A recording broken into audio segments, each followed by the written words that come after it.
So for me, the needs that I have, it says quarterback, guard, and safety as my needs. Have a couple of trade offers as well as what it looks like, but I'm rejecting those because I want to keep our picks as is. So now as I'm looking at it, I have Jashawn Owe, the edge rusher out of Penn State. J.C. Horn, cornerback out of South Carolina. Let's see who else is up here.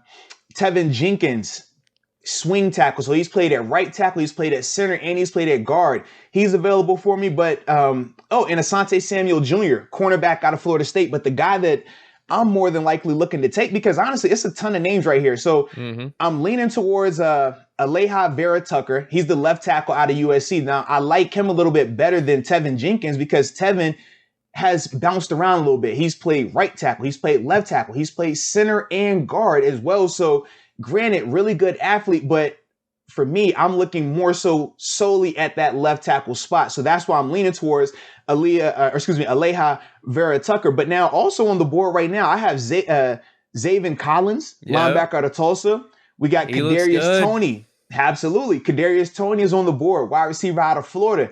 Mac Jones, quarterback out of Alabama, is still available as well. And then we still got the running backs, your Travis Etienne's, your Najee Harrison. So we got a lot of flexibility right here. But for me, knowing that Ben more than likely will be back, I'm going left tackle. I'm going to go with Aleha, make sure I'm saying it right, Aleja Vera Tucker. That's who I'm picking at pick 24 right now.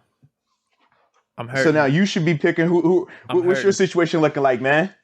Very similar players on the board, except I have one guy who I've been messing around with these mock drafts last night, and this is the one player I would probably take outside of offensive tackle or any of the offensive linemen that are on the board right now. Do you know who I'm talking about? Linebacker, Notre Dame, Jeremiah Owusu-Koramoah. Yeah. Bro. Yeah. You talk about Zaven Collins.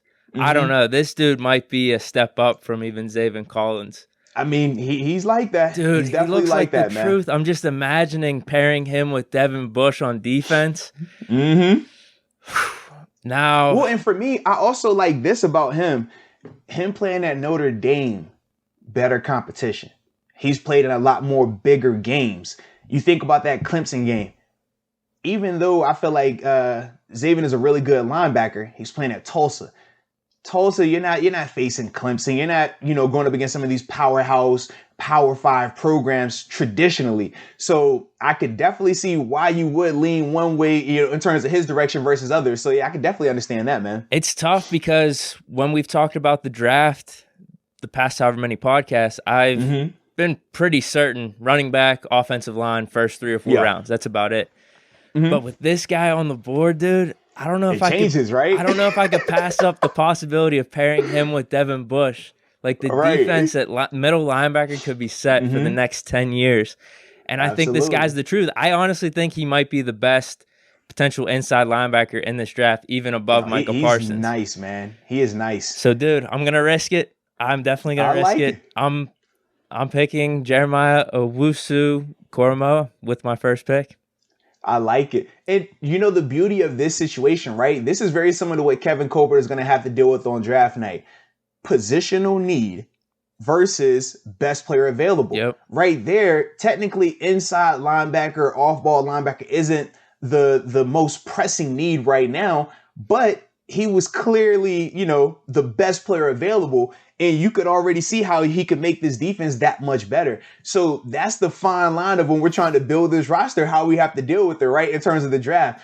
Sometimes you got to reach for, a certain player for a certain position. Other times, man, if a guy like that falls to your lap, very similar to what Cam Hayward, right? Cam Hayward, they had him rated to go a lot higher in the draft. But because he's sitting there at the end of the first round when the Steelers are picking, they're like, dude, this is a no-brainer. Yes, we're going to take this guy. So without a doubt, man, I love the pick by you, man. Love it. Are you surprised? I was, just because, everyone is different in terms of when it's draft time. And this is no different than when we're going to be watching this live.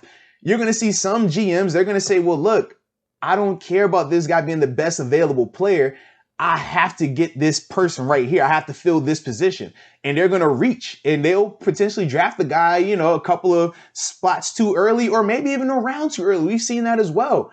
But then you got the others who are going to react and say, well, you know what? This is the best player. And I feel like if I just acquire the best talent, I can fit it and make my schemes work around it. So either way, like I said, that it was surprising because I never know, how you're going to react to it until you're in this situation. But exactly. I could definitely understand the logic behind it, though, without a doubt. And I said however many times, offensive line, running back, offensive line, running back. But as I was doing these mock drafts and I'm seeing who's available at this spot, and I see that he's available, I'm like, damn, dude, I don't know if I could pass him up. So he was available on my board. He wasn't on your board. If he wasn't available for me, I probably would have went with you. You went left tackle from USC, correct? I did. Yes. I probably would have done the same thing. But since he was available on my board, I just thought I couldn't pass him up. So I like it. All righty. No, but like I said, man, that's solid right there. So now